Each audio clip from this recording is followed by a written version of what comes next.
Hello students, MA final political science की class में आज हम देखेंगे अमेरिकन विदेश नीति की प्रमुख विशेषताएं। सेकेंड वर्ल्ड वॉर के पश्चात ही अमेरिकी विदेश नीति की जो प्रमुख विशेषताएं हैं वो अमेरिका को विश्व में सबसे शक्तिशाली देश के रूप में स्थापित और प्रेजेंट करना है वो रही है। और उसके अलावा जो अमेरिकी विदेश नीति की विशेषताएं हैं वो मोरलस सेम ही रही हैं। अमेरिकी विदेश नीति के मूलभूत सिद्धांत भी लगभग वही रहे हैं। और सेकेंड वर्ल्ड वॉर के बाद चूंकि सोवियत संघ एक साम्यवादी देश था, तो साम्यवाद का कंटेनमेंट या साम्यवाद का अवरोध अमेरिकी विदेश नीति की एक प्रमुख विशेषता रही है। और 1990 के पश्चात जब सोवियत संघ का पतन हो गया, साम्यवादी शासन का अंत हो गया और उसकी जगह रूस अस्तित्व में आया, तब अमेरिकी विदेश नीति की विशेषताओं में कुछ परिवर्तन हुआ। तो इस वीडियो में हम अमेरिकी विदेश नीति की प्रमुख विशेषताओं का अध्ययन करेंगे सेकेंड वर्ल्ड वॉर के पश्चात से ही।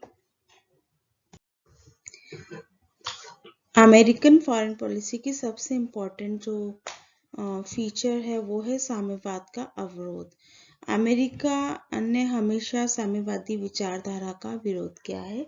अमेरिका पूंजीवादी विचारधारा पर आधारित देश है और जब 1917 में सोवियत संघ में साम्यवादी क्रांति हुई और दुनिया का पहला साम्यवादी देश अस्तित्व में आया, तो अमेरिका ने उसका बहुत विरोध किया था। अमेरिका ने लंबे समय तक सोवियत संघ को मान्यता प्रदान नहीं करी थी। सेकेंड वर्ल्ड वॉर के बाद भी जब अमेरिका और सोवियत संघ विश्व की दो प्रमुख महाशक्तियों के रूप में इमर्ज हुए थे, उस समय भी अमेरिका ने सोवियत संघ और उसकी साम्यवादी विचारधारा का विरोध किया था। और इसका परिणाम यह हुआ था कि दोनों महाशक्तियों के मध्य शीत युद्ध प्रारंभ हुआ था और इस शीत युद्ध ने अगले 45 वर्षों तक विश्व राजनीति पर अपना प्रभाव बनाए रखा। और इस दौरान कई मौके ऐसे आए जब लगा कि तृतीय विश्व युद्ध प्रारंभ हो जाएगा, क्योंकि अमेरिका और सोवियत संघ के मध्य तनाव कई बार चरम स्थिति पर पहुंचा। और अमेरिका ने जो साम्यवाद का विरोध किया वह शीत युद्ध की शुरुआत का एक प्रमुख कारण भी था। नेक्स्ट इम्पॉर्टेंट जो फीचर है अमेरिकन फॉरेन पॉलिसी का वह है सैनिक संधियों की नीति। सेकेंड वर्ल्ड वॉर के बाद विश्व के कई देश स्वतंत्र हुए। जो ट्रेडिशनल यूरोपियन पावर्स की कॉलोनीज थी वो स्वतंत्र होना प्रारंभ हुई।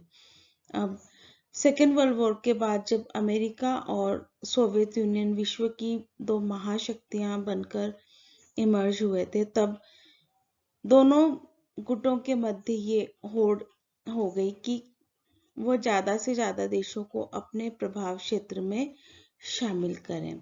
और इसी से शीत युद्ध की भी शुरुआत हुई। तो शीत युद्ध के दौरान भी दोनों गुटों की कोशिश यह रहती थी कि बैलेंस ऑफ पावर उनके फेवर में रहे। तो इसी का एक कॉन्सिक्वेंस था सैनिक संधियों की नीति। अमेरिका ने फर्स्ट ऑफ ऑल 1949 में नेटो की स्थापना करी, जो कि कलेक्टिव सिक्योरिटी पर बेस्ड अमेरिकन मिलिट्री ग्रुप था। और उसके बाद सोवियत संघ ने भी वॉर्सो पैक्ट की स्थापना कर सैनिक संधि प्रारंभ करी और अमेरिका ने उसके बाद सीटो, सेंटो इत्यादि सैनिक संधियों का निर्माण किया और ज्यादा से ज्यादा देशों को अमेरिकन गुट में शामिल होने के लिए प्रेरित किया। और इस सैनिक संधियों की नीति ने शीत युद्ध में वृद्धि करी। नेक्स्ट इम्पोर्टेंट जो फीचर है वो विदेशी आर्थिक सहायता की नीति।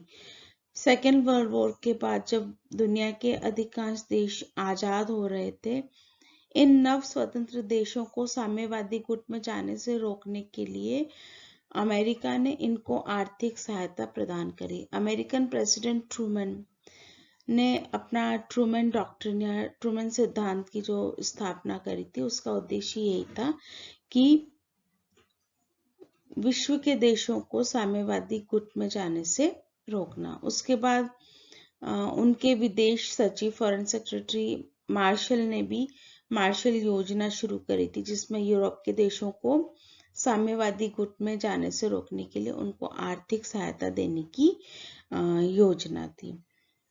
तो अमेरिका ने जब तक शीत युद्ध चला अपनी आर्थिक सहायता की नीति को जारी रखा। नेक्स्ट पॉइंट है मानव अधिकारों का समर्थन। अमेरिकी विदेश नीति का एक इम्पॉर्टेंट ऑब्जेक्टिव यह भी है, अमेरिका ने हमेशा डेमोक्रेसी एंड डेमोक्रेटिक वैल्यूज का समर्थन किया है और इस कारण से अमेरिका ने हमेशा लोगों के मानव अधिकारों, विश्व में समस्त लोगों के मानव अधिकारों का समर्थन किया है और उसके संरक्षण करने का प्रयास किया है। यूएनओ के ऑस्पिशियस में भी अमेरिका ने हमेशा ये कोशिश करी है कि नागरिकों के मानव अधिकारों का संरक्षण हो और उनके अधिकारों के हनन को रोका जाए। Next important feature American foreign policy का है लोकतंत्र बहाली के नाम पर पड़ोसी देशों में हस्तक्षेप। एज अमेरिका एक सुपर पावर था, तो अमेरिका और सोवियत संघ दोनों की कोशिश ये थी कि वो ज़्यादा शक्तिशाली बने और इंटरनेशनल पॉलिटिक्स में बैलेंस ऑफ पावर उनके फेवर में बना रहे। इस कारण से इन दोनों गुटों ने समय समय पर हर तरीके से अपनी शक्ति को बढ़ाने का प्रयास भी किया और उनमें से एक जो अमेरिका का इम्पॉर्टेंट फीचर था वो ये था कि अमेरिका डेमोक्रेसी को एस्टेब्लिश करने के नाम पर पड़ोसी देशों में हस्तक्षेप करने की नीति को अपनाता था। अमेरिका ने कई लैटिन अमेरिकन कंट्रीज में लोकतंत्र बहाली के नाम पर इंटरफेरेंस किया था। नेक्स्ट इम्पॉर्टेंट फीचर है विकासशील देशों पर दबाव बनाए रखने की नीति। अमेरिका ने अपने गुट को शक्तिशाली बनाए रखने के लिए हमेशा जो डेवलपिंग वर्ल्ड था उस पर एक प्रेशर बनाए रखा कि वो अमेरिकन पॉलिसीज को फेवर करें, अमेरिका का फेवर करें और विश्व राजनीति में अमेरिका ने अपनी स्थिति को मजबूत करने के लिए एक पॉलिसी अडॉप्ट करी थी। नेक्स्ट इम्पॉर्टेंट पॉइंट है एशिया प्रशांत क्षेत्र में विशेष दिलचस्पी। 21वीं सदी के प्रारंभ से मीन्स ईयर 2000 AD के बाद से अमेरिका का एशियन पॉलिटिक्स में इंटरेस्ट विशेष रूप से बढ़ा है, जब से चाइना भी एक महान शक्ति के रूप में अपनी दावेदारी को विश्व राजनीति में रख रहा है। तो एशिया प्रशांत क्षेत्र में अमेरिका की विशेष दिलचस्पी का एक बहुत बड़ा ऑब्जेक्टिव चाइनीज पावर को कंटेन करना है कि किस तरह से चाइना को रोका जाए, चाइना की शक्ति को रोका जाए, बढ़ने से रोका जाए। Next important feature American foreign policy का है आतंकवाद का विरोध।